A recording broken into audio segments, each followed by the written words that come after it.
तृतीय टेस्ट गाबारे चमकिले बुमरा भांगिले एकाधिक record 5 wicket सफलता हासिल कर कपिल देव को पछरे पकाइले जसप्रीत बुमरा। अमली कुंबले रेकर्ड भी संकट में।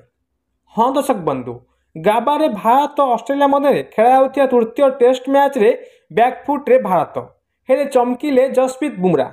द्वितीय दिवस में शतकीय पारी खेली ट्राविस हेड और स्टीवेन स्मिथ ऑस्ट्रेलिया को ड्राइविंग सीट को नहीं सत हेले 5 विकेट सफलता हासिल कर जसप्रीत बुमरा रचिंट इतिहास।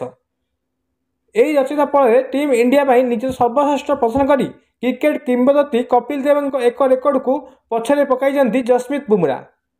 रविवार मैच रे द्वितीय दिन में ट्राविस हेड और स्टीवेन स्मिथ शतकीय पारी आगे भारतीय बोलिंग प्रदर्शन फिका पड़ा। यही भारत पक्षर वन मैन शो देखाई जसप्रीत बुमरा। गोटे पटे अन्य भारतीय बोलर मैंने रन रोकने संघर्ष करता बेले जसप्रीत बुमरा एकाकी 5 विकेट रक्षा करते। से यथाक्रमे खावाजा, नाथान स्मिथ, हेड एवं मार्श कोहली बैट्समैन को पाविलियन पठाई।